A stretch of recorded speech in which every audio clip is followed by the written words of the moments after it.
All right. Um, Good evening or good afternoon. Welcome to today's class. Well, I've always been of the opinion that until you are asked to write your name, you should not. So I have about 3 scapegoats already.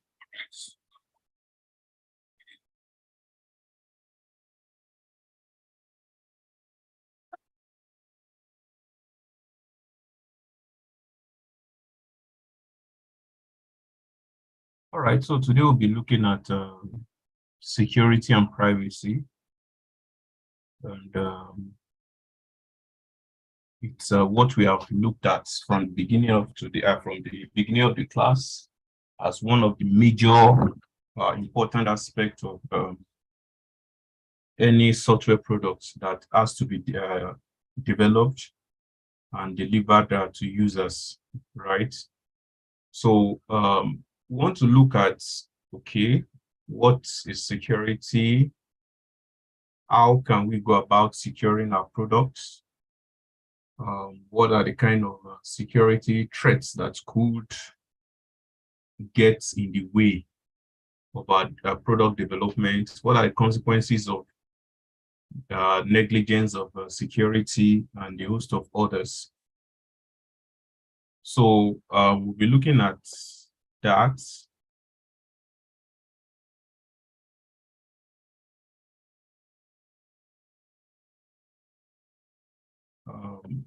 Okay, we'll be looking at that today. So today's class is not going to be too technical. Some of you are already, at least some of you are working in this direction. Some of you may get maybe some kind of interest in some of these areas. But one thing that is sacrosanct is that security is important for any product. Now, if you decide not to get your product secured, then there are consequences that are far beyond what you feel is just the regular thing, right? Implication may be in different aspects that you may pay for dearly, or with your reputation, with your product, with your money, and some may result into legal actions that would be far-reaching, right? So it is important for us to look at security and situate it where it belongs. We look at privacy, we situate it where it belongs. What is security? What is privacy? What are the differences? What are the practices that could help you in securing your product, right? So that's what we'll be looking at generally today. Yeah, I hope you can still hear me.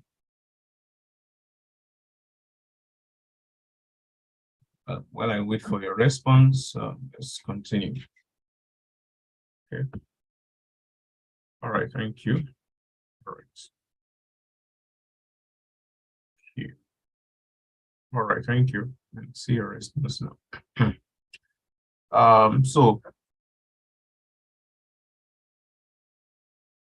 So I'm sure you know that the end product of any software engineering activity is a software product, right?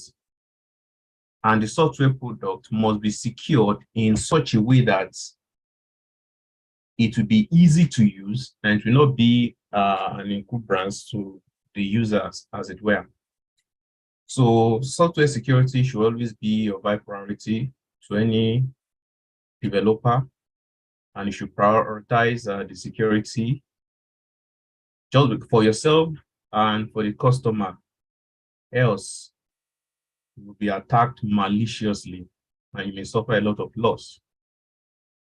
In some cases, the attack can put your products and your business into perpetual halt. So even if you can recover from the attack, this will take a lot of time and effort that would have been used to deploy to other productive ventures. So I think it's a better option for you to spend a little bit of time in securing what you have built, as it were. Now you have developed a very good building. You have a nice structure, and you have your all your electronic devices in your building. You have your certificates and everything, and you didn't put any door or gates, just left it wide open. Now that is a consideration that you should put some form of deterrent to people who may just want to stroll in. Now, even if it's not people, goods can also stroll in into your house if the door is not there. However, we also want to say that people can over-secure a building, and invariably it turns to a prison to them.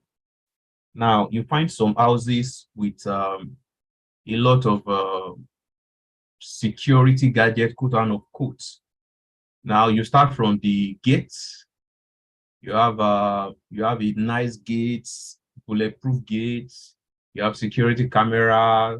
You have authentication services at the gate, right? You put a very high wall fence and a host of other stuffs. That may not even be the only one that you want to put. Some also come to the main house. They put secure armor, bulletproof door on the windows. They put very massive iron and all that. Now, of course, we are of the opinion that any building should be secured, but a building should not be turned into a prison for the person who is securing it. So also for software products, we believe that security is important, but there have been questions in security research that, is your product secured if you have several security features? For instance, the question that we always pose is, can you secure a particular house by putting several padlocks on the door? Now, this comes up to ask the question of, okay, can you over-secure a building? What are the effects of over-securing a building? Is it really desired? What about the complexity that will come up after that in terms of computer time and resources that will go into activating such a security that you have put in place? So we feel that it's important to secure, but securing too much is also a major problem, right? So some security threats that could be available to any product, services, systems, or network can be availability threat, integrity tests, and confidentiality tests. So we'll be looking at a few of these threats as we go on. So how can you manage security, as it were? So we'll be looking at a few that, okay, if you have finished developing your products, how can you secure what you have developed? What are the features that you are supposed to look for, or metrics that you have to look at in ascertaining that, okay, this system or this product is a bit secured or minimal security that you need to have? So the first one is authentication and authorization. The second one is system infrastructure management. The third one is attack monitoring. And the last one is backup. So there's a difference between authorization and authentication, right? We'll be looking at that soon. So you should have authentication and authorization standards and procedures that ensure that all users have strong authentication. That means if you want to gain access to a resource on maybe on the server or a web service, you need to authenticate yourself that, oh, it is this social person that wants to gain access to this resource on this network or on this server or in this database. And that's, they have properly accessed permissions properly. This minimizes the risk of unauthorized users accessing system resources. So by the time you authenticate properly and proper authorization is granted to you to access on resources, it helps manage security to a large extent. The next one is system infrastructure management. So infrastructure software should be properly configured, and security updates that patch vulnerabilities should be applied as soon as they become available. Now, for those of you working in the field of cybersecurity, you know that the first thing that is on your mind is always to look out for vulnerability, to look out for possible attack. Then you monitor the attack. Once you notice the attack, there should be a form to mitigate the attack and also to patch maybe loopholes that the attacker used. Then attack monitoring, the system should be regularly checked for possible unauthorized access. So if attacks are detected, it may be possible to put resistance strategies in place that minimizes the effects of the attacks. So I think maybe for some of you who are in cybersecurity, maybe if there's time at the end of the class, we want you to probably enlighten us on some resistance strategies that could be put in place to mitigate effect of future attacks. So please put that in mind. Resistance strategies that we can look at. Then another way is to do regular backups of whatever, maybe service or products and data that you want to secure. So backup policies should be implemented to ensure that you keep undamaged copies of programs and data files. These can be restored after an attack. Right, so this is an overview of system infrastructure that may be susceptible to attack. So let's look at operational security. So what does operational security do? It focuses on helping users to maintain security. So what are the I think for those who have served in the military, sometimes there's what you call operation opcode, or not opcode, operational what do we call it? There's operational guidelines. It's not guidelines. I think I've forgotten what we call it then. Like there are procedures for you to enter a war zone. For instance, if there's a war coming up, there's, even without war, if you want to enter into the barracks, once it's about 7 p.m., once the flags are down. Now, they will always ask you to, even if I know you that you're a senior officer or something, and the guards at the gate, we say, look, oh, Two goes there. So, who are you? That we ask for you to, okay, authenticate yourself, say who you are. So when you mention your name, the next thing you hear is advance to be recognized. So you drive gently to the gates, you roll down your windows. The person on duty checks to be sure that is the individual who he claims to be. For instance, if you say you are the commandant and the person behind the wheel is not the commandant, then you ask, okay, where are you commanding? Who are you?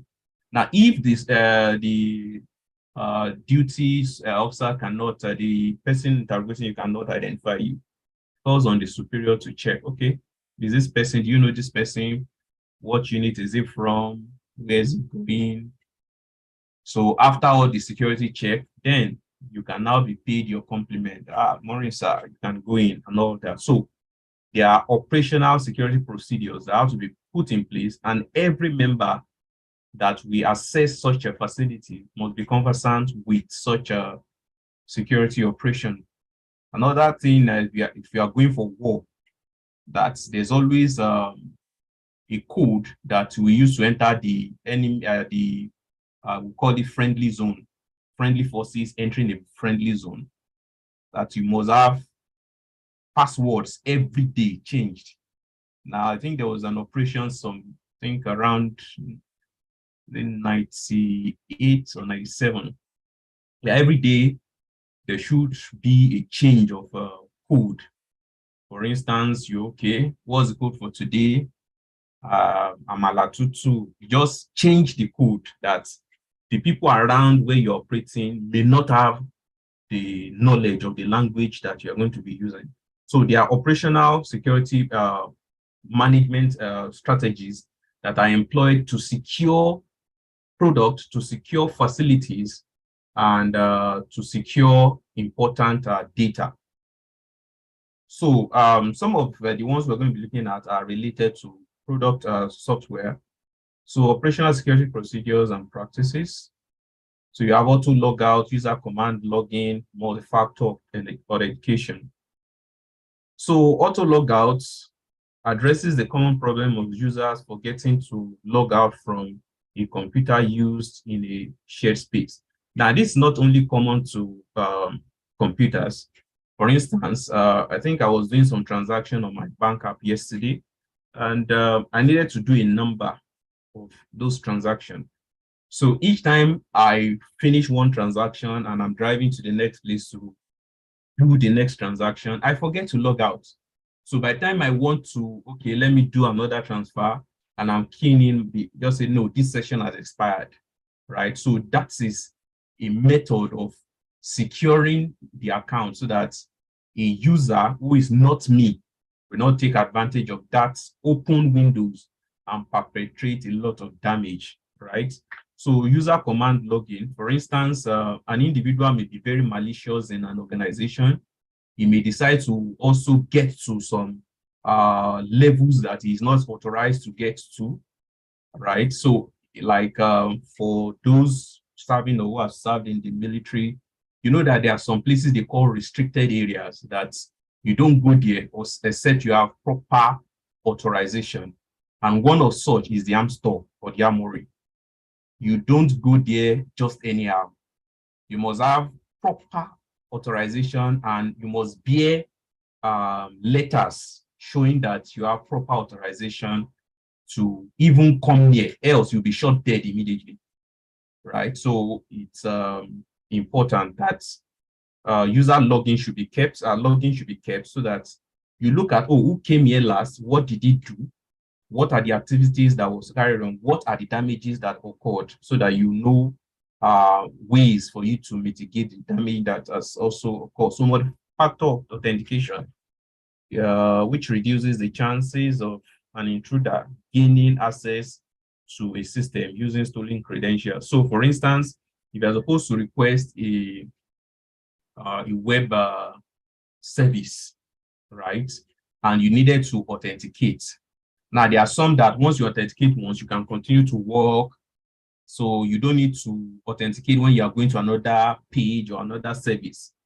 Now, so multiple authentication helps to mitigate this kind of sudden theft or attack that, okay, you know that once you authenticate once, they can just deny you your service and they just continue on what you're supposed to be doing.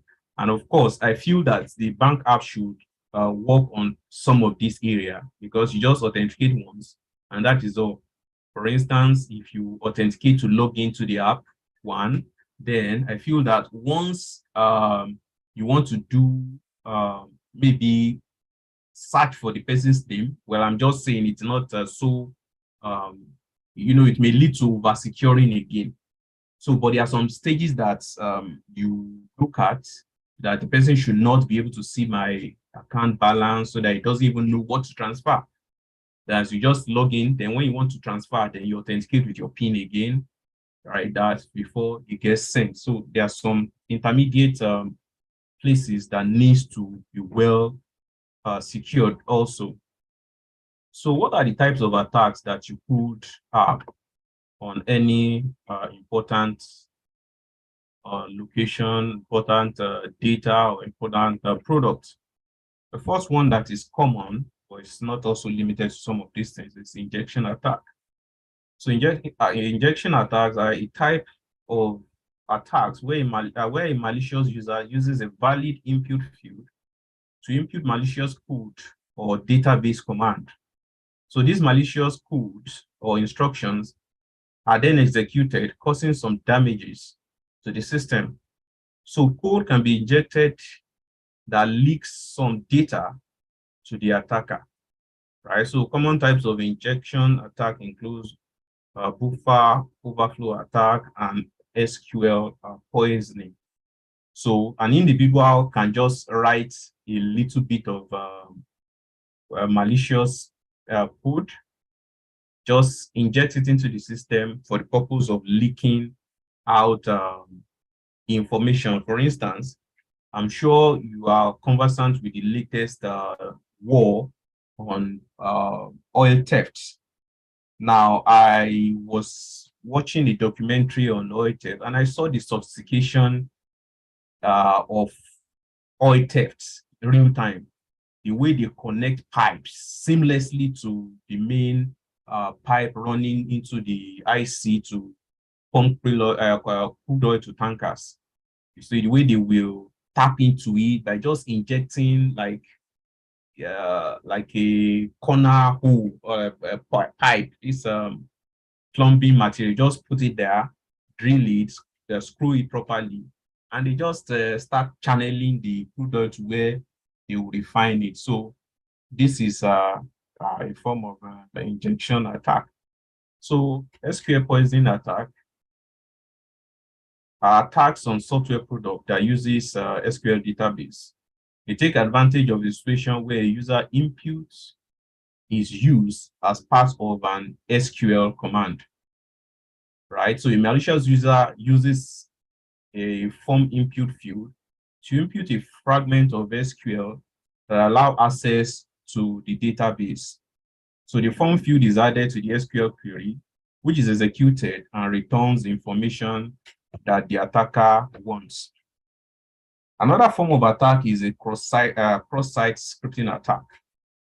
So cross-site scripting attacks are another form of injection attack. An attack adds malicious JavaScript code to the web page that is returned from a server to a client. And this script is executed when the page is displayed in the user's browser. Now, the malicious script may steal customers' information or direct them to another page where they will be dealt the fatal blow. Now, this may try to capture personal data or display advertisements, right? So you see some of these web pages, they will say we use cookies to, I don't even know what they use cookies. They just tell you that we use cookies to monitor whatever. And when you read the agreement, they will tell you that they are not going to release your information and all that. It's just for marketing and that. But you find out that an attacker could get access to some of these cookies, which contains personal or very important information to you. Then you're in trouble. So cookies may be stolen, which makes a session hijacking attack possible. As with other types of injection attack, cross-site scripting attack may be avoided by input validation. So another form of okay, so this is a cross-site scripting attack. The overview of what it looks like. So the another form of attack is a section hijacking attack. So when a user authenticates themselves with a web application, a session is created automatically for that user. So you can continue on that resource for a number of time or a period of time, right? So a session is a time period during which the user authentication is valid, right? You don't have to re-authenticate for each interaction with the system. Now, this is a very dangerous practice where maybe if I have to authenticate, maybe just authenticate once, and I need to download maybe some materials in a very secured environment. So, okay, let me use a very simple example. For instance, you have a door leading into your house, right? That's the main door. Now you ask, okay, once I have the main door secure, there's no need to put doors in the other rooms. So what happens if somebody just breaks into your house? The person can easily get into your other room because there's no restriction. So that's why each room has its own door and has its own key, right? So that once I enter into the main building, I could only have access to the living room. If I need to get access to others, then I still have to authenticate. So that's a very good practice to adopt. So the authentication process involves placing a session cookie in the user's device. Session hijacking is a type of attack where an attacker gets hold of the session cookie and uses this to impersonate a legitimate user.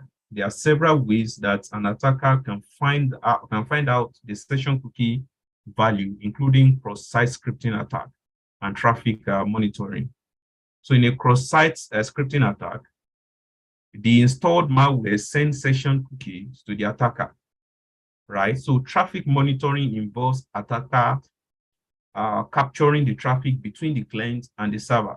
The session cookie can then be identified by analyzing the data exchange. So I think it's quite important that we do not just allow just one level of authentication. There should be several authentication that, okay, should this person have been attacked, the next authentication, the person may not be able to proceed further to cause very severe damage. Another form of attack is the denial of service attack. So the denial of service attacks are attacks on a software system that are intended to make that system unavailable for normal use. So another one is to DOS on distributed systems are the most common types of denial service attack. These involve distributed computers that have usually been hijacked as part of the botnet, sending hundreds of thousands of requests for service to a web application. There are so many service requests that legitimate users are denied access, and this is quite difficult to get because you have several people coming, so you don't even know who is the legitimate user or who is not.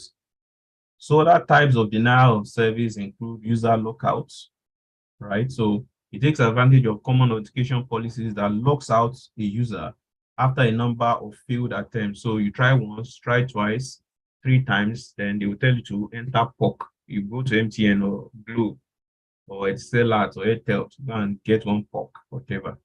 So their aim is to lock users out rather than gain access, and so deny the service to these users. Users often use their email address as their login name. So if an attacker has access to the database of email address, or he or she can try to log in using these addresses. So if you don't lock accounts after field validation, then attackers can use brute force attacks on your system. If you do, you may deny a legitimate attack users, sorry. So brute force attack. So I was practically sent out of the website because I refused to accept their cookies. Why are cookies imperative on the site, since it can be it can be compromised? All right. I think somebody is asking a question. Mr. Raymond Excel. So he's asking that I was practically, yes, I've also experienced that a number of times, right? Where you want to use, well, I feel that that is even is a sign of danger. You should run for your life, because I don't think resources that are maybe important should have very strict or that I say important, that wants to make sale, right? Should not just log you out if you don't accept cookies. Some of them will say, we tell you to set some cookie settings. Even at that, they will still, some of them will send you about. What I do is I go to cookie setting, and from there, just click cancel. So some of them will allow you to go. But if at the beginning that accept cookie and it's just say no, you just log you out of the whole system. So I feel that's a danger sign that these people are really, really up to deal with you decisively, right? So I don't know if it's important, then you could look for other sites that offer the same kind of service that you are looking for, right? Instead of allowing somebody to get on your system. Then another thing you should also fear about the use of cookie, they may have good intention, but what about if another person gets access to those cookies they have stored on their database and they will claim that they want to use for what they call, is it advertisement or what? That's the lie they always tell. Some of them may be truthful, right? But some of them may not be sincere. So if an attacker gets hold of that, then I feel that you're on your own. No. So it's I think most of them have that issue. They just log you out. So what I do, I look for another alternative, other alternative to the service that site is providing. So I think I'm not sure that's about the best thing to do, but that's what I do to keep myself sane enough instead of having somebody hijack my stuff. So let's go. Another form of attack is the brute force attack. Brute force. Now, when you say brute force, that when you kick into the door, blah, and you break down the the door to get it. So brute force attacks are attack on a web application where the attacker has some information such as valid login name, but does not have the password for the site. So the attacker creates different passwords, right? I'm sure some of you did, what's the name of this thing? Permutation and combination. So you could use permutation and combination to create series of the kind of passwords that can be used by the user. Just, okay, you have 4 passwords and they say it's just numeric data. So you could just create several and start trying it. So it tries different login with each of these. If the login fails, they then try again with a different password. So attacker may use a string generator that generates every possible combination of letters and numbers and use these as password. To speed up the process of password discovery, attackers take advantage of the fact that many users choose easy to remember password, right? They start by trying password from the published list of the most common passwords. Now, there is a group I belong to, right? You could almost guess the password to our bank account details if you have been in that group for, at least some of us have been not in that group, but we have known ourselves for maybe close to 30 years or more. So we have unique numbers. So you could just get that unique number is the password to most of your details. And by the time we're doing the sampling, we found out that 3/4 of us actually use those stuff for our what's the name? For our passwords, to account details, to Facebook, to a lot of things. So after that day, we had to encourage ourselves that look, it's better that we delete ourselves from all these using simple to guess passwords by your colleague or something. So I think it's important that you also change your password from maybe your secondary school identity number, your university matric number, and all those, my date of birth, and all those. So there are some things that can just easily be gotten from you, can get access to you by just thinking, okay, what's the date of birth? Some of you are always posting, oh, today's my date of birth. Okay, let's groove. Somebody will just combine the dates and the months together. Maybe you were born, let's say January 1. You just say 0101, and they're into your accounts. And well, so the attacker, okay, so brute force attack relies on user setting weak passwords. So you can circumvent them by insisting that users set long passwords. So in order to mitigate this kind of problem, you insist that users set long password. Now, if you go to some sites, in fact, the way they will drill you before you get a useful password, you just be irritated. You say the first one should be capital, the next one should be alphanumeric, this one capital, no letter. You just be going until you are angry. And when you finish getting what you want to do and you log in, the next time you are coming, you have forgotten the password. Because how do you remember which one is the capital, which one is it? So after some time, the next time you want to use that service, you say, okay, forget password, supply your email. So you supply your email again and like that. So I feel there should be a form of convention that will make password setting easy, right? Instead of say uppercase, this one, you could say, okay, let it just be alphabets, numbers, and special characters. So the person can combine it in way he feels is okay for him. So what are the actions to do to reduce the likelihood of hijacking? So the first one is traffic encryption. The next one is multi-factor authentication. Another thing to do is short timeout. Of course, we have looked at this in some of the previous slides. So always encrypt the network traffic. So use the HTTPS rather than HTTP. Now, if traffic is encrypted, it is harder to monitor to find a session cookie. So I think one of the things you should also look at is, okay, what sites are you visiting? Is it using when you type www.google.com and you just see HTTP, just run for your life. So it's better when you see HTTPS. That means that site is secured and it's kind of hard to monitor. Another thing is multi-factor authentication. So always use multi-factor authentication and require confirmation of new actions that may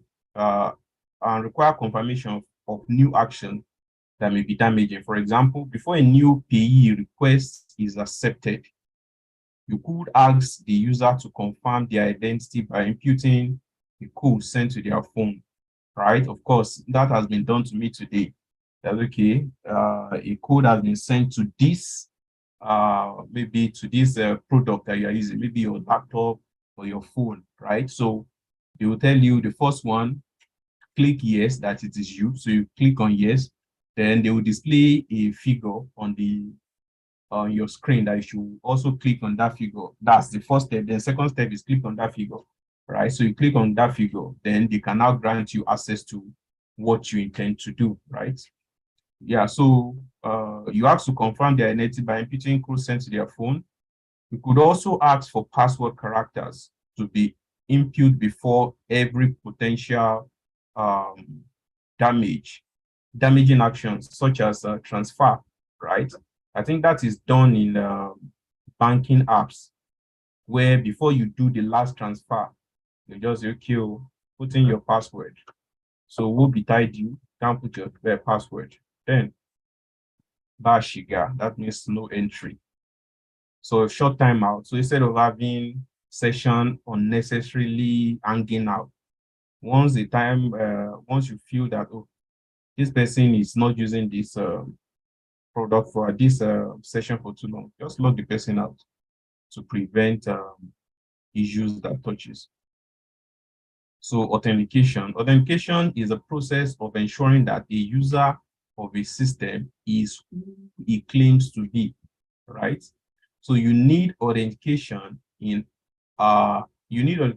all software products that maintain user information, so that only the providers of that information can access and change it. We also use authentication to learn about your user so that you can personalize their experience of using your products. Now, I think Mr.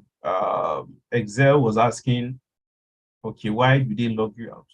And I was giving reasons why some of them require for cookies. Now, this is one of the reasons why they request for cookies, right? So they use to learn your habits, to learn what they will display to you.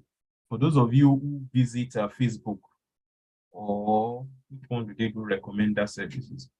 Now, if you visit preaching sites most of the time, right? So what will appear most of the time on your timeline that you do not solicit for, and you're not friends with them, they are going to be preaching. If you like to shop, you will always bring products for you to shop. If you like to read gossip and amebo stuffs, it will always send that to you as often as you are just scrolling down. So it's a kind of learning algorithm that lets, okay, this is the kind of things that this guy checks all the time. So let's pump him with more. Now, there's another one that is ongoing, and of course, I'm thinking of the research in that direction. For instance, you have not visited the site before, but you are thinking of that place, maybe on Facebook or anywhere. You're just looking for, oh, I need to check something like this out. The next scroll you just see it appearing there. Now, are you being hypnotized, or what is happening? How do they know that you are thinking of that kind of site at that time? It's not habitual with you. So how did they get to know? Right. So I think I want to do a research in that direction to know. Another research, of course, I think I've just seen one person talking about it, is you think of somebody and the person just calls you out of the blue. You know, as they come, do you know, I just wanted to call you and all that. So those are signs beyond the, well, I don't know if it's beyond the ordinary, but literature's available is very scanty or is non-existent. But we need to create theories to support that kind of thinking that, oh, how would you just be thinking of something or somebody and the person just calls you out of the blues? Somebody say it's miracle. Well, that's miracle. Miracle is maybe you are sick and you get healed, or you are limping and your leg just get restored. So that's miracle. But this is not miracle. I think it has to do with more of neuroscience and what they call it, philosophy, psychology, right? So it has happened to me several times that maybe you're just looking for something and you just see the thing on your table. How did it get there? Are there spirits around us that are working some of these things? Or are there other connections or is the wireless connection already tapping into our brains? So those are some of the questions and telepathy, metaphysics. Telepathy is in the realm of spiritism, right? And metaphysics. Metaphysics is not bad, as it were, completely, right? It is a science, but the science have not been well documented. So we may not be able to completely throw them away. Like I do some research in Ifa definition, right? Ifa is a kind of a Yoruba definition that you communicate with the ancestors, you ask questions, they guide you by the use of Udrifa and some other things like that. You have 16 proses and 256 sub Udrifas. So those are the research I've gone into. But there's a level you get to in the first study that you have to be initiated, right? Clairvoyance. Oh, well, that's a big English. I don't know what that means. So there's a level you get to when you are studying IFA that you have to be initiated, right? But I was doing it in relation to computer science. That okay, is there any element of spiritism in computing? Is there any element of IFA definition in computing? And we found out that generally that's the concept of computing was actually patterned in line with IFA definition, as it were. Everything that has to do with computing was patterned after IFA definition. And of course, some people will say, oh, are you now an IFA priest? I'm not an IFA priest, though. And I'm just a student of that area of study. And I've done some works and published some works in that area. At least I've published about 3 papers. And I think that paper has generated a number of citations from authors worldwide. That's the IFA definition. At least the last I knew had about 14 known cited citation on it. And I think they have also been writing me to get in some more research in that area. And I think 2 years ago, I was invited to a conference on witches and wizards. And as a call, for the fact that I'm doing research in the definition does not mean I'm a witch or I'm a wizard, right? So I think there's a difference between knowledge, belief system, and faith, right? So I'm not a witch, I'm not a wizard, I'm not an Ifa priest. I'm a Christian and I believe in God. But of course, learning those things they really help me, right? I've seen things for what it is. And I've seen that, look, some things don't happen except, there are a lot of things that just got clarity in that research area. All right, so somebody is asking that, please, could you clarify the difference between authorization and authentication? So authentication is we're going to look at it shortly, but authentication is simply, you are providing evidence that you are who you are. That's authentication. Authorization is getting access to the resource that you need after authentication. So one precedes the other. You have to authenticate before getting access. So authorization is getting access. Authentication is proving that you are who you are. But you travel, but you believe in time travel. Time travel. Look, there are some things that are beyond science, right? A lot of things are beyond science, but they exist around us, right? Except you want to deny some of these things. So, but they are not there for you to be scared of, or they are not there for you to maybe to be slave to, right? I think what is most important is that, okay, just know that things that you don't know exist. Will you eventually get initiated into Ifa? No, I'm not going to get initiated into Ifa. I know a lot about Ifa, but I'm not going to get myself initiated into that. I have a belief system, and my belief system does not permit me to get initiated, right? But of course, what I know has also, I think, has reinforced my faith and my belief system. So there are some things that will just be happening. I don't get scared or moved, because of the knowledge I have about some of these things, right? So let's just leave that. Let's go back to class. So I'm not an Ifa priest. I've not been initiated, but I do a lot of study in that area anyways. All right. So authentication is the process of ensuring that a user of a system is who they claim to be. You need authentication in all software products, right? That maintains users' information so that only the providers of the information can access. Oh, I think I've said all this. You also use authentication to learn about your user. Okay, I think that's where I went about talking about cookies. So what are the processes involved in, or approaches in authentication?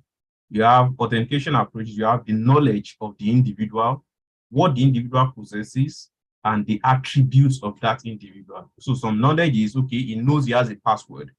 Some possession is he has a mobile device. I think it's just recently that some of this mobile device session came up to be accepted, right? It was just what you do and your attributes. That's why you look at the biometrics. Biometrics was really trending some years back, like iris, fingerprint, and everything. As a matter of fact, fingerprint has been used to classify people according to their race and according to their region in Nigeria, especially the Hausas, Yoruba, and Igbo, right? So some of these, the possession, I think mobile phone just came into active use in 2000 here in Nigeria anyways. So those are the approaches for authentication. So authentication methods, that's knowledge-based, possession-based, attribute-based, and multi-factor authentication. So the knowledge-based user provides secrets, personal information when they register with the system. Each time they log on, the system asks them for this information, right? And you have to provide it. And that's to be correct. Now, possession-based, this relies on the user having a physical device, such as a mobile phone, that can generate or display information that is known to the authenticating system. For instance, I stumbled on WhatsApp having a desktop um, a desktop version of it, right? So for you to connect your system, you log on to your phone, then it displays something like that, like a barcode. So you scan it and your system is connected. So you could independently log on to your system, get your WhatsApp, and also log on to your phone. So the two are independent. Unlike the web browser version, you can't call on the web browser version, right? You just have it by one, so you just check it. You just be able to look at what you have, and that's all. But in the desktop version, you can make calls, video calls, everything, do as much as you want. But the good thing is that there's always synchronization at the end of it. So if you use this device here, the other device will not be updated of what you have done on this device. So by the time you log on to the internet, it now updates, okay, this is what you have done, and now gives you the new situation that you have. So the possession base, okay, so the user imputes this information to confirm they possess the authentication device. So attribute-based authentication is based on a unique biometric attribute of the user, such as fingerprints, which is registered with the system. Multi-factor authentication combines these approaches and requires users to use more than one authentication method. And I feel that this is better. So weakness of password-based authentication, you have insecure password, phishing attacks, password reuse, then sometimes forgotten password. Then federated identity. I'm sure some of you would have interacted with some of these things we are saying, but what you are just doing in class is just put them into proper perspective. For instance, if you want to log into some services, you just say, do you want to log on with your LinkedIn? You want to log on with your Facebook? You want to log on with your Google account and a host of others. So this is a form of federated identity. So it's an approach to authenticate to authentication where you use an external authentication service. So logging with your Google, logging with your Facebook are widely used example of authentication using federated identity. The advantage of federated identity for a user is that they have a single set of credentials that are stored by a trusted identity service. So instead of logging into a service directly, the user provides the credentials to a known service who confirms that, oh, the identity is correct, then to the requesting authentication service. So they don't have to keep track of different user ID and password because their credentials are stored in fewer places. So the changes of a security breach where these are reviewed is reduced, right? So I think the major thing is that, okay, those authentication services that you require will be stored on a particular frequently used service. For instance, I'm sure some of you would have checked your mail today, right? Some of you would have gone on Facebook today. So you visit Facebook regularly and Facebook has constantly accredited that, no, is this guy. So once another site is requesting that Facebook should authenticate you, it will be easy because you visit that site often. Now, there are some sites you don't visit except you need those services. So this is a flow service for a federated service. You have the user service and the trusted authentication. You request authentication, you divert service to that trusted authenticator. Then requested credentials is sent to the user. Then it provides credentials, return authentication token to the service. Then authentication response, then authorization is granted. So what is authorization?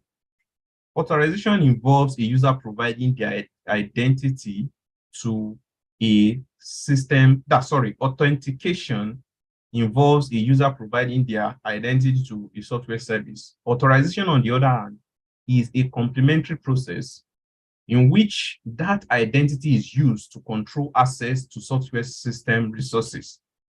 Now, for example, if you use a shared folder on Dropbox, sure, Mr. Lande would have provided some Dropbox for you to work on sometimes. So you could upload your assignment and all that. Or you could share a document, for instance, a Microsoft Word document that you could work on, like a contributing service. All of you can be working on it concurrently. However, you could have some restrictions. Now, this folder owner may authorize you to read the content of that folder, but not to add new files. But I think I've been working with some individual recently, and we all contribute. So you could add, you could override, and some other things. So when a business wants to define this type of access, the user gets to resources. This is based on an asset control policy. The policy is a set of rules that defines what information, that is data and program, is controlled, who has access to that information, and the type of access that is allowed. For instance, I created, what's the name of this stuff? Turnitin class group. And I think most of you could access that page as what? Students. But I can access as both students and teacher. So the control view I have on that system is more robust than what you can. So I could check your plagiarism level. I could check the scores that you have. I could check the timestamp on your submission and a host of other things that I have control over. So the level of control that is going to be given to you depends on the access.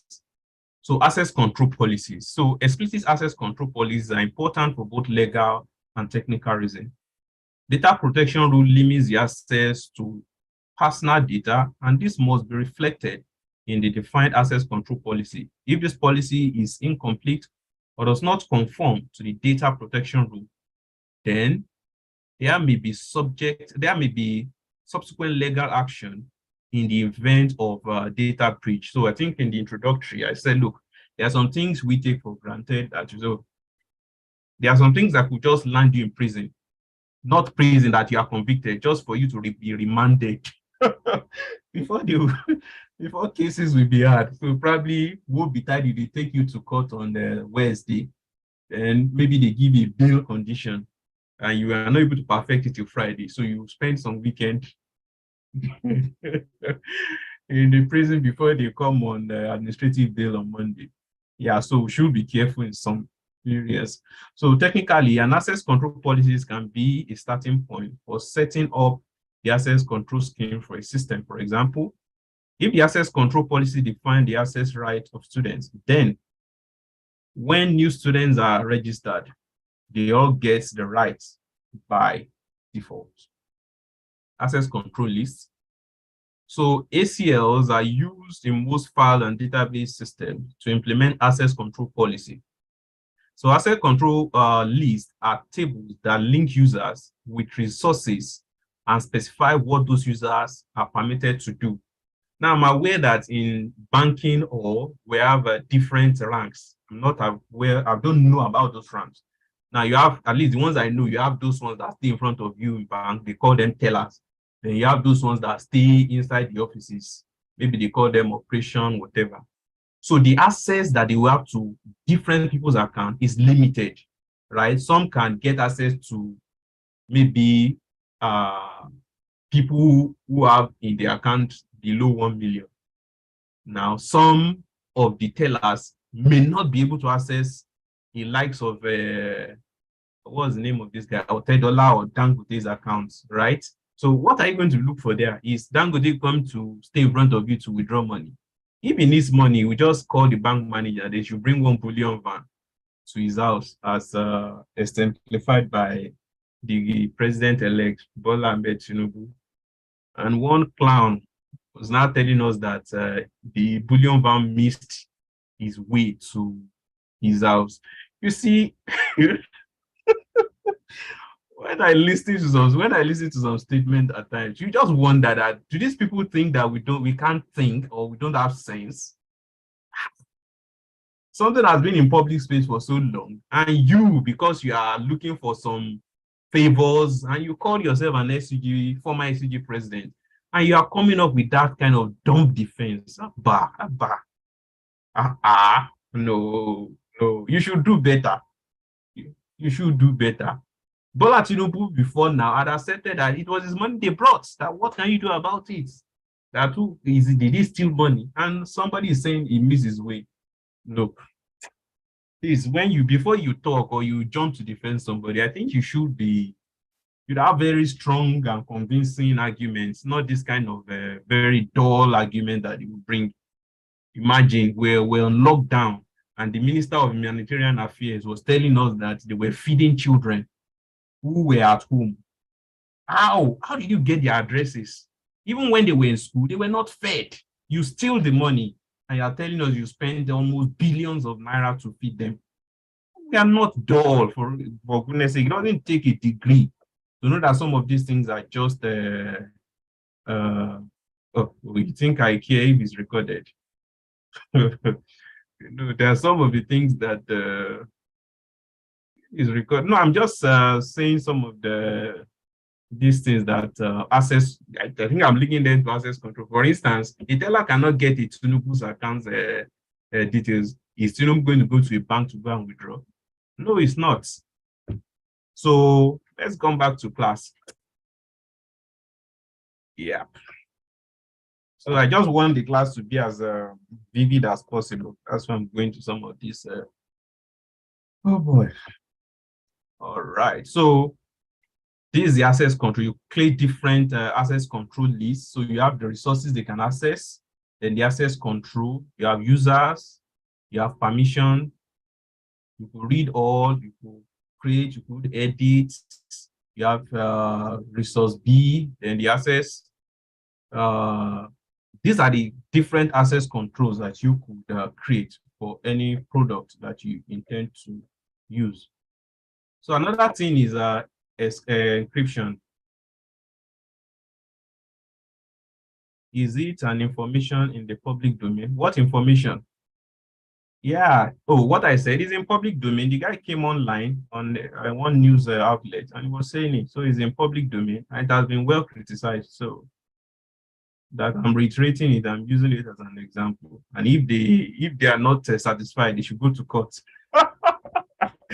That's the latest now. Go to court. All right. Okay, encryption. So encryption is a process of making a document unreadable by applying an algorithmic transformation to it. Right. So a secret key. Now, I'm sure some of you are working on information, maybe security, data security, information security. So I think you should be interested in encryption. So encryption is a process of making a document unreadable by applying an algorithmic transformation to it. A secret key is used by the encryption algorithm as the basis of this transformation. You can decode the encrypted text by applying the reverse transformation. Now, during one of my studies, I was trying to read about encryption at the time. And I looked at the history of encryption, and I found out that encryption is not a new concept. As a matter of fact, encryption had existed way, way, way back in Nigeria before the advent of even the computer system. How did I know? Now, there's what is in Yoruba is called Aroko. Now, Aroko means you are sending secret messages across to a distance king, from one king to another. Now, the one that surprised me most was the sophistication of this encryption model. Now, the the one that I read was that a young when they wanted to send an encrypted message to a king in a far location, so they had to scrape. Now, is it barb or what is it? Scrape when you barb this skin. This when you cut all your hair or you scrape all the hair on your hair. So the person was having shiny skull. So they wrote what they wanted to send to the king or had the drawing on the man's head. They waited for the guy's head to grow so that at least we cover what was there. You know, they use ink that cannot fade easily. So they sent the man on the journey. And when he got to the palace, he told them that, oh, the king asks that you shave my hair, that you find the message. So they scraped the guy's hair and they were able to read the what the king wanted to say, right, to the other king. So in response, they waited for the guy to grow the hair again and a host of other things. So encryption is a long time thing that existed long time ago, right? So encryption is not new and is not modern as it were. However, encryption can be improved if we have another form of computation different from the von Neumann architecture. So if you have something like the quantum computing, then we could have uncrackable secret key that could be used for securing some of these encrypted messages. So a secret key is used by the encryption algorithm as the basis of this transformation. You can decode the encrypted text by applying the reverse transformation. So modern encryption techniques are such that you can encrypt data so that it is practically uncrackable using currently available technology. But if another technology that is superior to that comes up, then it becomes available. So if commercial quantum systems become available, so that's the next thing we are going to when we are going to quantum computing. So we're not going to be doing our computation in zeros and one, but we have to be doing our computation in just one and several. All right. So symmetric encryption. Oh, sorry. So this is what encryption looks like. You have a plain text. You encrypt it using an encryption key, right? So the encryption text is sent, then the same secret key is used to decrypt it, and you have your plain text back. So that's the whole concept of encryption. So we're going to look at some types of encryption. We have the symmetric encryption. The symmetric encryption scheme, the same encryption key is used for encoding and decoding the information that is to be kept secret. So for instance, if Olanite and Goldstein wish to exchange a secret message, both must have a copy of the encrypted key. Olanite encrypts the message with the key. So when Goldstein receives it, he decodes it using the same key to read its contents. So the fundamental problem with symmetric key is how you share the key to the next person. So if Olanite simply sends the key to Goldstein, and an attacker may intercept the secret key when you are sending it on a message. So the attacker can then decode all the communication. So once you are communicating next time, you could easily get what you are sending. And I think the purpose of encryption is defeated. So another form of encryption now came up, which is the asymmetric encryption. So asymmetric encryption does not require secret key to be shared.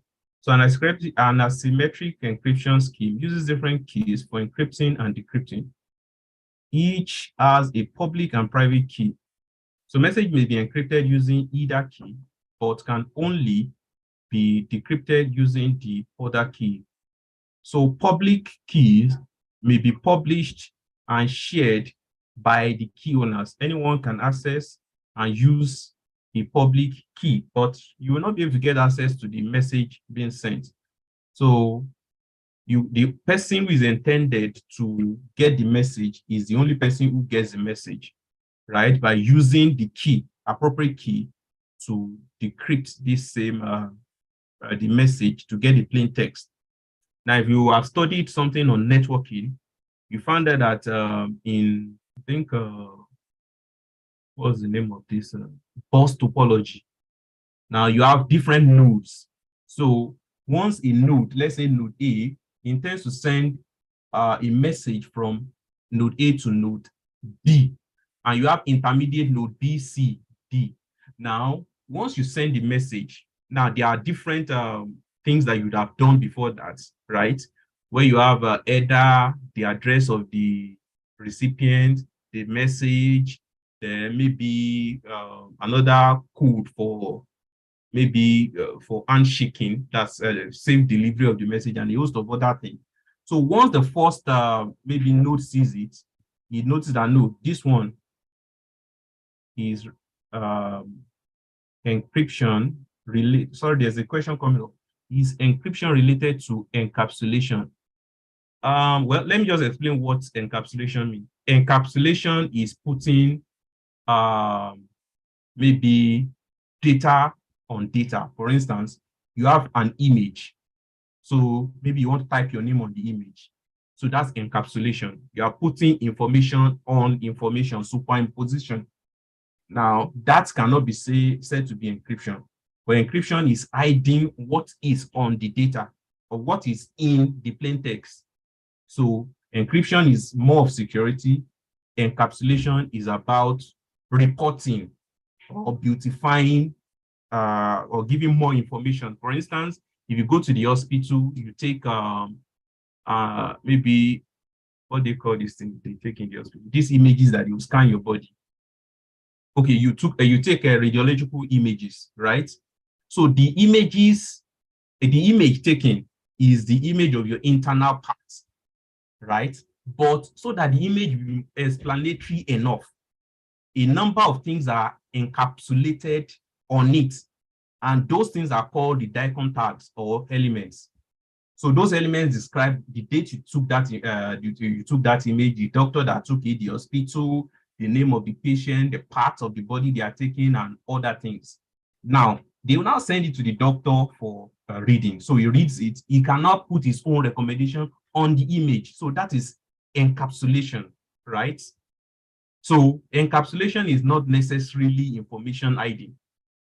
However, there's what we call the HIPAA standard, where your information cannot just be displayed for everybody to see, right? So the doctor can see the information, the radiologist can see the information, you can see the information, the nurses can see the information. But once it is stored away, we cannot share that data with another individual who is not related to the medical industry, right? Okay, I think an example is X-ray, ultrasound, and plenty things like that.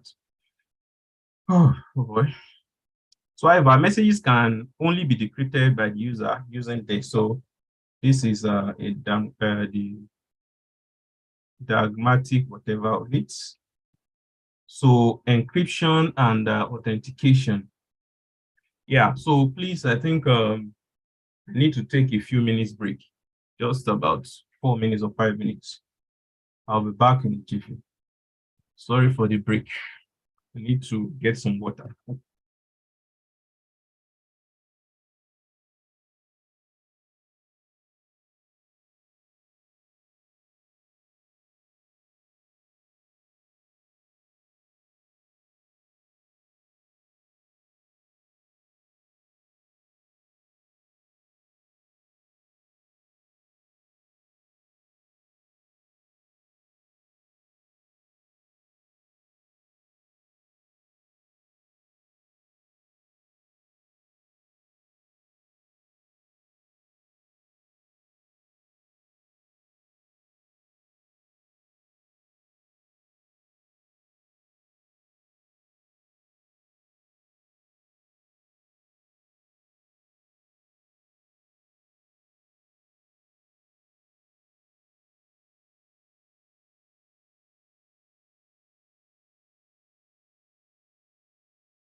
Yeah, so sorry for the break. Oh, I said I was going on a few minutes break, so you can't hear me now. Can you hear me?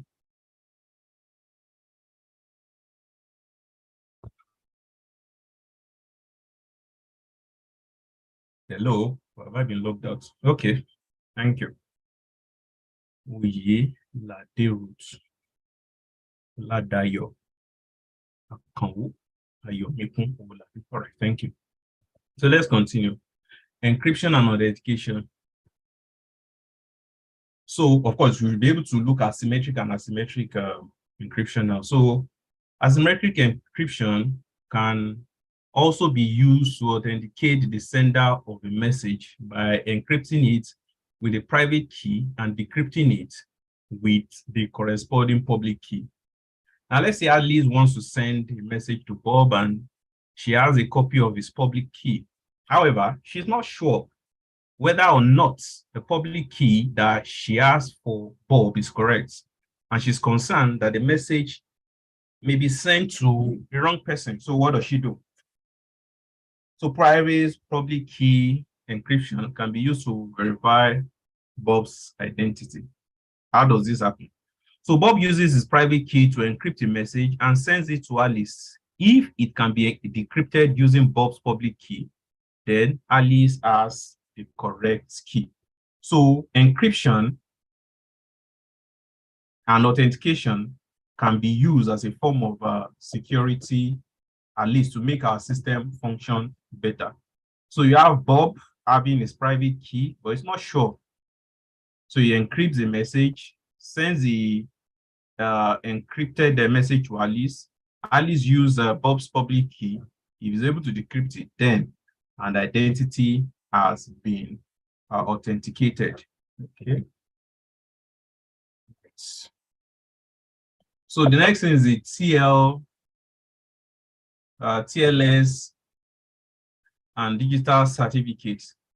Further to make our systems more secure and robust and prevent it from unnecessary attack. Now, the HTTPS protocol is a standard protocol for securely exchanging text on the web so that you cannot eavesdrop or monitor somebody's communication. Now, it is a standard HTTP protocol plus an encryption layer called the TSL, Transport Layer Security. This encryption layer is used for two things: to verify the identity of the web server, to encrypt communication so that they cannot be read by an attacker who intercepts the message between the client and the server. So TSL encryption depends on a digital certificate that is sent from the web server to the client. So digital web servers are issued by certificate authorities that are trusted, right? And they are trusted identity verification service, right? So the certificate authority encryption encrypts the information in the certification using their private key, which is generated automatically, to create a unique signature. This signature is included in the certificate along with the public key of the certificate authority. To check that the certificate is valid, you can decrypt this signature using the certificate authority's public key, right? So what are some of these digital certificates? So you have the subject information, certificate authority information, certificate information, digital signature, public key information. So this can be looked at. So this using symmetric and asymmetric encryption in TLS. So this is just the general overview. So let's explain TLS properly. So the digital certificates that the server sends to the client includes the server's public key, right? So the server also generates a long random number. It encrypts it using its private key and sends this to the client. Now, this kind of tool, you may not understand it at a go, but once you read and read properly, I think you can get used to it. So the client can then decrypt this using the service public key and in turn generates its own long random number. Now it encrypts this number using the server's public key and sends it to the server, which decrypts the message using its private key. Both client and server then have two long random numbers. The agreed encryption method includes a way of generating an encryption key from these numbers.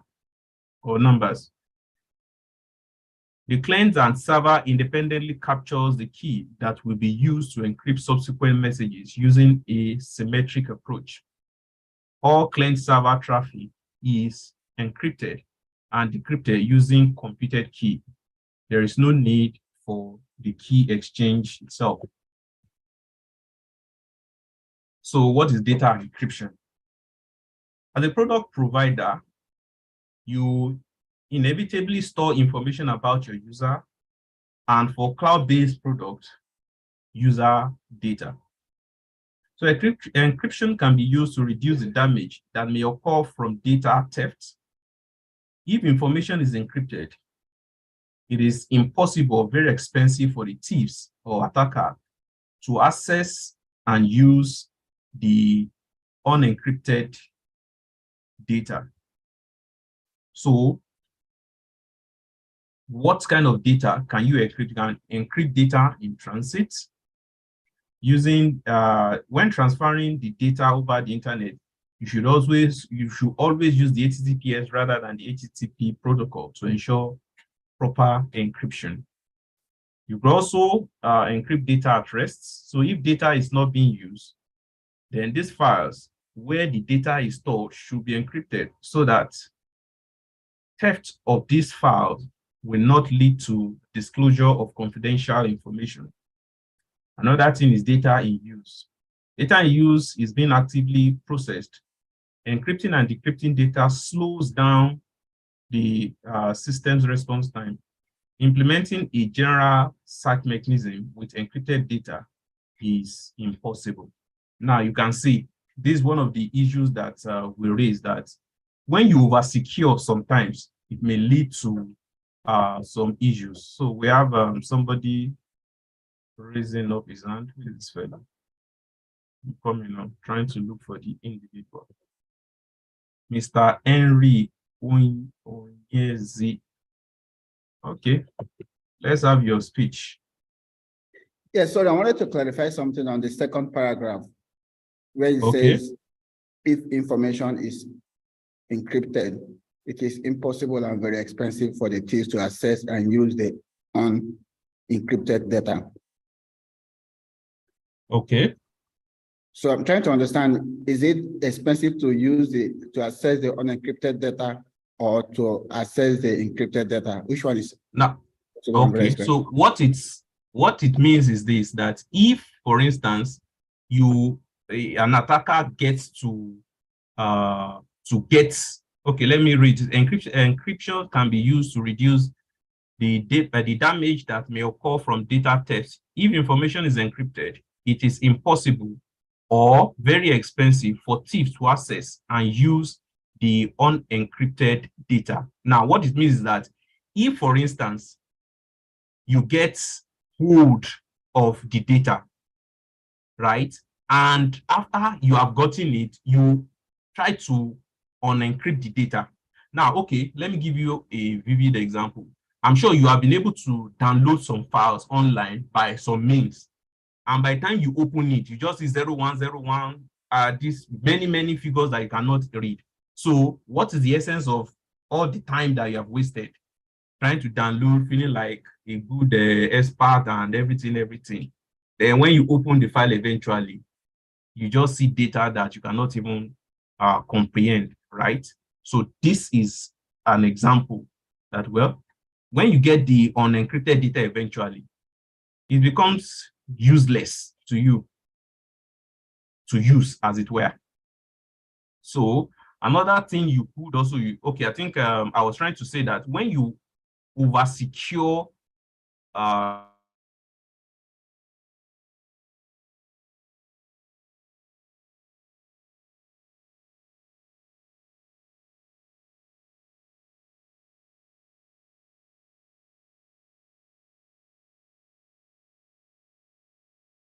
and of other things. So what are the encryption levels that you could enforce? Uh-oh. Can you still hear me? I think it's saying my internet is unstable. Can you hear me, please? Oh, I think I've been logged out, so you might hear me. Oh, okay. I think I can hear response. Oh, thank you, Ilade Roots, Gafar, Olanite Abiodun, Olaitan Ariz, and just hearing you now. Oh, okay, but you can see hear me now. All right, thank you. Paul DK Manuel Wasunike. All right, let me continue. So what are the encryption level? You could apply encryption to application, database, files, and media, right? So I think our time is fast spent, so let me just move as fast as I can. We'll look at that. So key management. So key management is a process of ensuring that encryption keys are securely generated, they are securely stored and accessed by authorized users only. So business may have to manage tens of thousands of encryption keys. Now, of course, encryption keys came about from where? Encryption, right? So you need to generate keys, you need to transfer keys, you need to store keys now. So there is a need for you to have a method of managing this key. So key management is important because if you get it wrong, unauthorized users may be able to access your keys and so decrypt supposedly private data. Even worse, if you lose encryption keys, then your encrypted data may be permanently inaccessible. For me.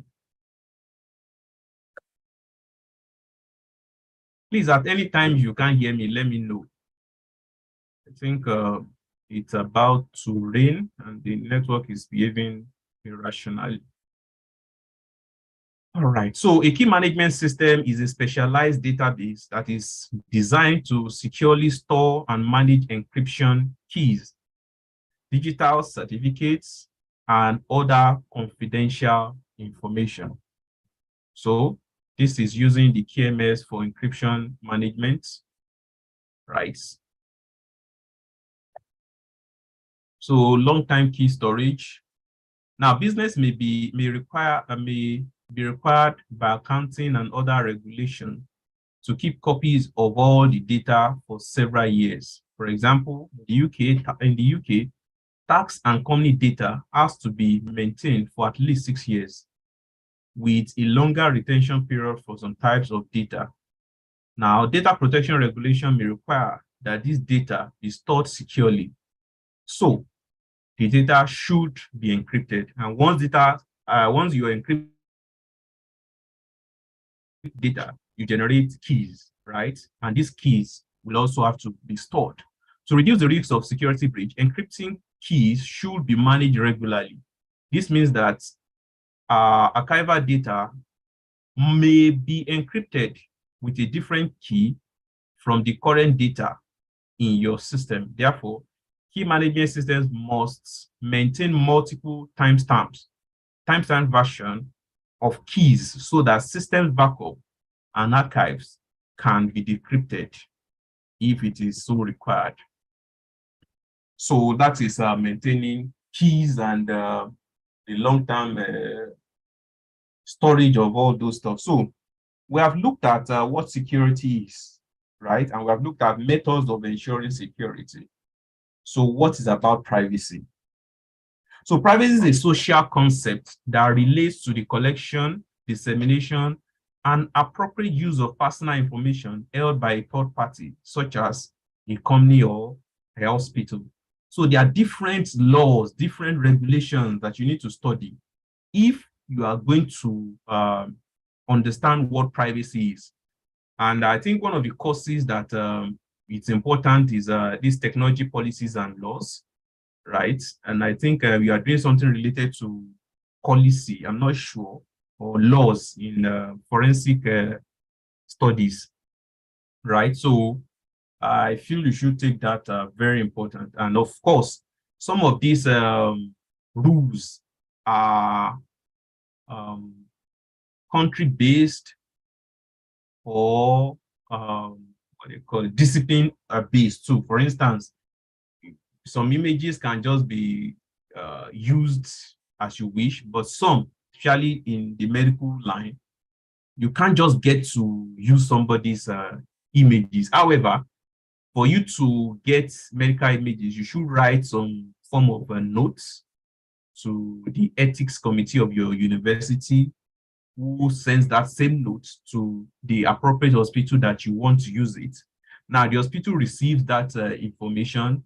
Then there's a concept called anonymization of images. So they remove sensitive information about the individual from the image, and that image will be released to you for research purposes only, and it should not be released to a third party without proper permission. So some of these, for instance, if you have some in the law field, have their own kind of regulation, you know, just plenty, I put it to you, I do this to you and all that. So there are different things and an application of privacy in different fields and different countries.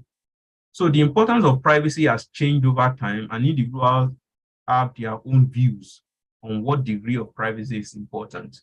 Now, cultures and age also affect people's view of what privacy means.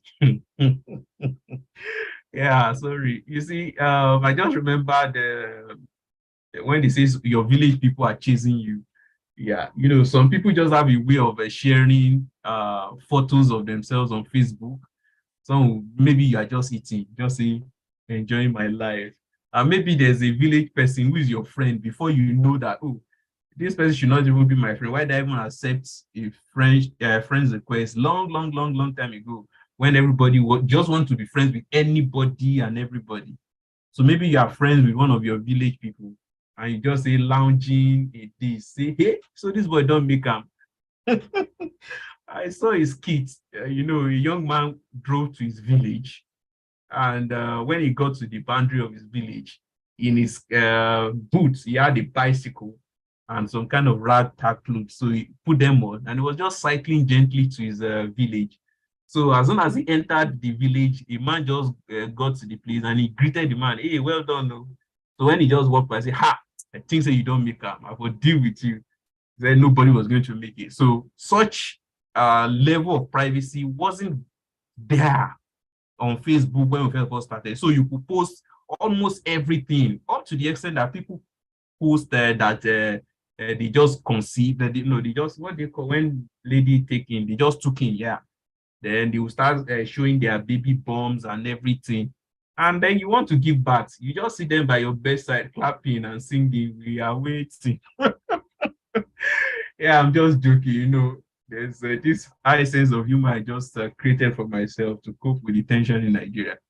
Yeah, so you see, there are a lot of posts that I just see that are so, they should be private posts. What's it doing up there that you want everybody to see what you are doing in your house? Maybe you are at the airport, and you're saying,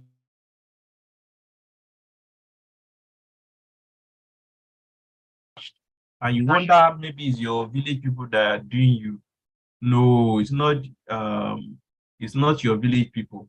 You are the one doing yourself. So, however, those things have changed now because people don't really put their private lives on Facebook and some of this media again.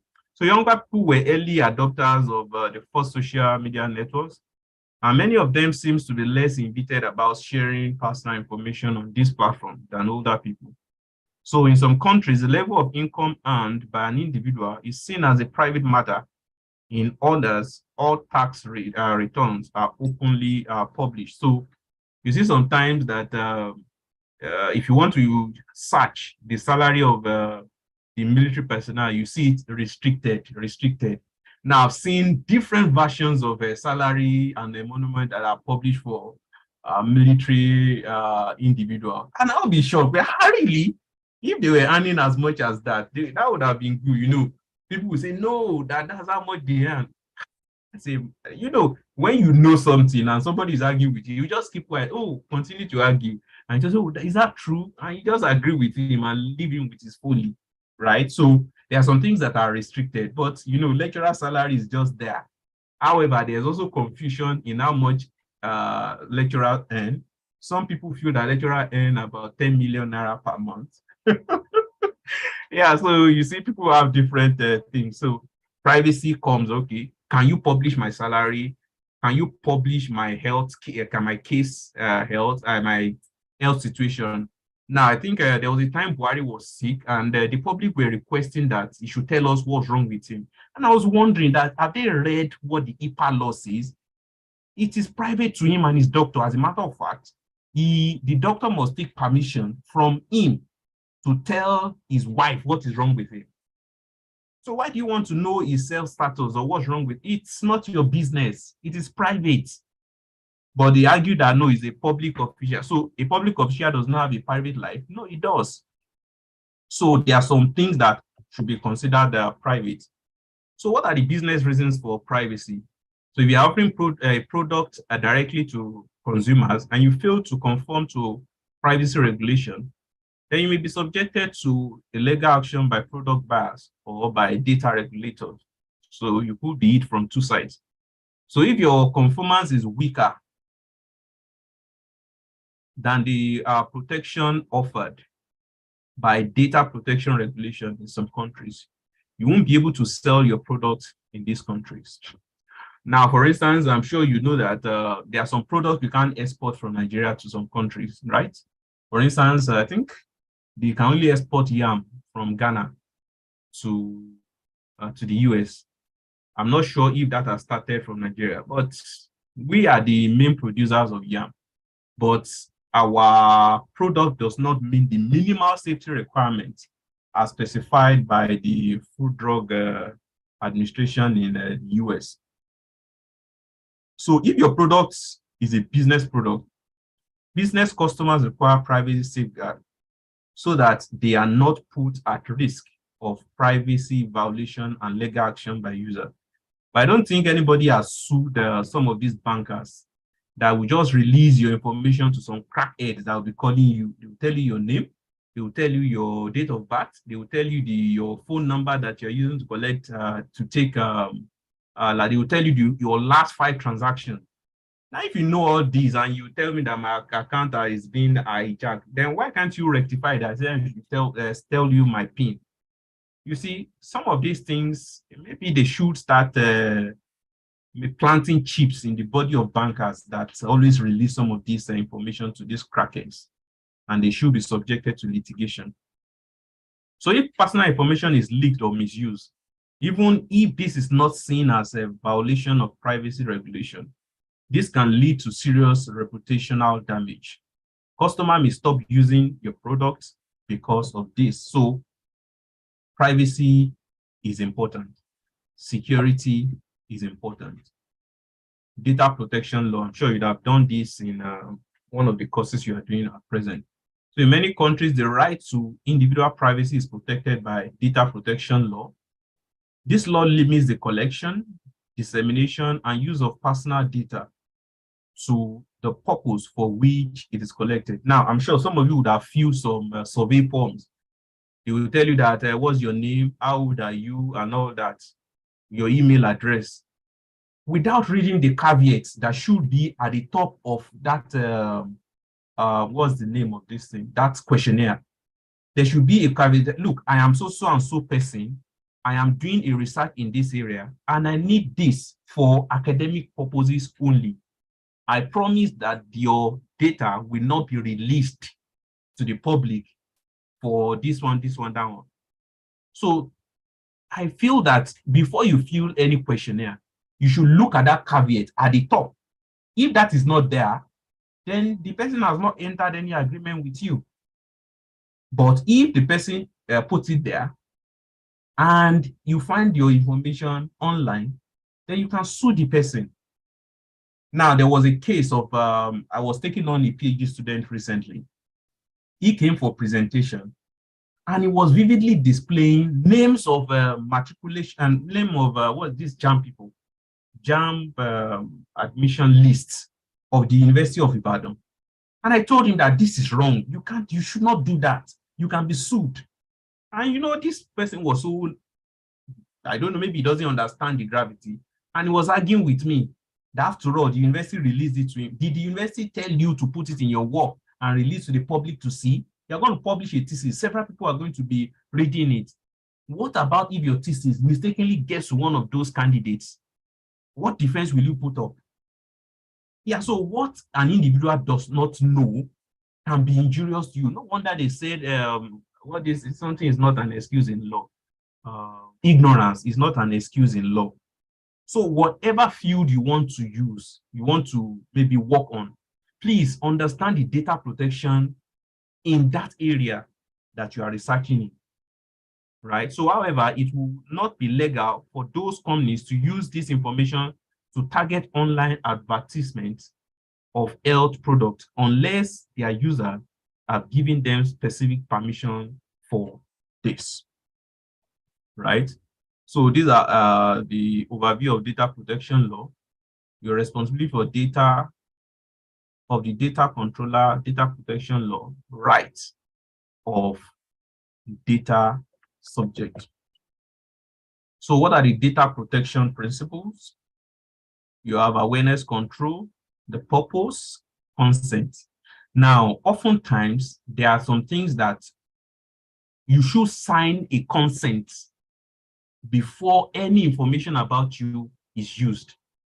Now, I think I was speaking with one of my students in Sweden recently, and she said that if you need to take snapshots, for instance, some of you are doing selfie. If I appear in your selfie and I did not give you a consent to take my snapshots, you are going to be in for a lot of trouble. If you do not get my consent to speak to my child and you do that, you are going to be in trouble. So there are a lot of things that are just upside down here, right? That we just don't take proper. And then the data lifetime, how long are you going to store this data? How long are you going to use it? You can't just continue to use my data endlessly. Then is my data going to be stored in a protected storage device? Now, discovery and error correction. You must allow users to find out what personal data that you store. You must provide a way for the user to correct errors in their personal data, right? So for instance, you are spelling my name. Now, of course, there are some names that are very hard to spell, right? So you should provide avenue for that person to at least, oh, this is not the correct spelling of my name. Some people, you put their surname as their first name, right? So these things should be correct. So location, you must not store data in countries where weak data protection laws apply unless there's an explicit agreement that the stronger data protection will be upheld. Well, this is a very dicey situation because you find out that to get human-related research grants in the US, it takes a lot of processing. Now, these countries are now turning to us to get data for them because they know it's quite easy to get data. You could just catch somebody on the road and let me interview you, and the person will start talking. And the person has not asked, where are you going to put my data? You know, some people, they do this prank, right? And they just reveal a lot of things about the individual. They show the address where the person is living, say that's his gate. They knock on they prank the person, you know, the person misbehaves, talks anyhow. You have damaged the person's reputation. So data protection principles in this regard should tell the person, okay, look here, you can't just get my data and just put it out there without my permission. You say you are creating content. I think some of these pranksters should be investigated and sued. And for some of you who also do pranks that are very costly, please and please, oh, don't attempt pranks with me. Oh. You may be liable to just die suddenly. Like you want to do, okay, let's run away. I am trained to kill people. So don't do pranks with me, please. That's just a public announcement. So privacy policy. You should establish a privacy policy that defines how personal and sensitive information about user is collected, stored, and managed. Software products use data in different ways. So Your privacy policy has to define the personal data that you will collect and how you will use the data. Product users should be able to review your privacy policy and change their preferences regarding the information that you store. The privacy policy is a legal document, and it should be auditable to check that it is consistent with the data protection law in the countries where your software is going to be sold or used. So privacy policy should not be expressed to user in a long terms and condition document that in practice nobody reads. So those of you working in MTN, I think we should sue you people. You just write very long thing like that and just say I should agree. Who has the time to be reading? And I need the product urgently. Now say subject, you now say terms and conditions. You start reading. You get to a time you are even tired. You just click agreed. So this kind of privacy policy should be challenged in Nigeria. And for those of you who have friends who are lawyers, and you should tell them to take this up with some of these companies. So the GDPR now requires software companies to include a summary of their private policy written in plain language rather than long legal jargons on their website. So we just need something, summary, just what am I supposed to look at for? What is this thing doing, right? So these are the key points of what we have done today. Security, okay, I think we have about 6 minutes. Please, can you start turning in your attendance? And you still listen to the key point. You can turn in your attendance if you can hear me. So security is a technical concept that relates to a software system's ability to protect itself from malicious attack that may threaten its availability, the integrity of the system and/or its data, and the theft of confidential information. So common types of attacks on software products include injection attack, cross-site scripting attack, session hijacking, denial of service, and brute force attack. Authentication may be based on something a user knows, something a user has, or some physical attribute of the user. So federated authentication involves devolving responsibility of authentication to a third party, such as Facebook or Google, or to a business authentication service. Authorization involves controlling access to system resources based on the user's authentication identity. Access control lists are the most commonly used mechanism to implement authorization.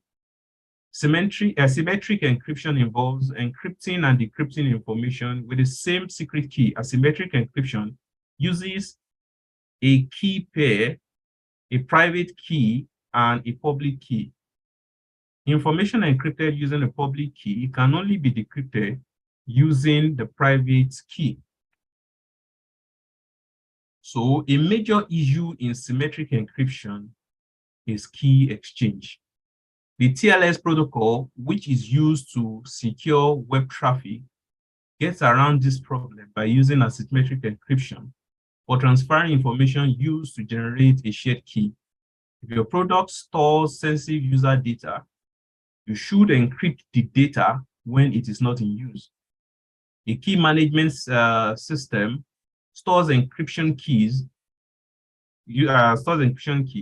Using a KMS is essential because a business may have to manage thousands or even millions of keys and may have to decrypt historic data that have been stored for long that was encrypted using an obsolete encryption key.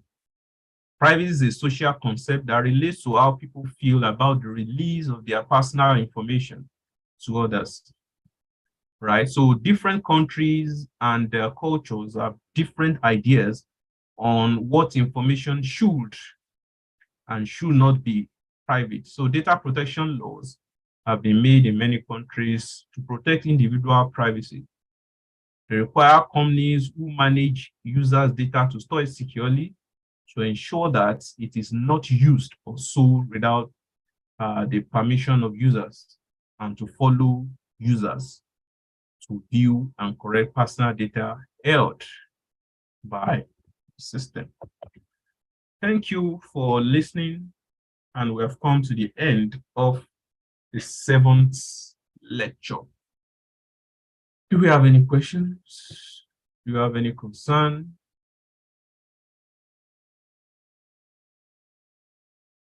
Let me stop.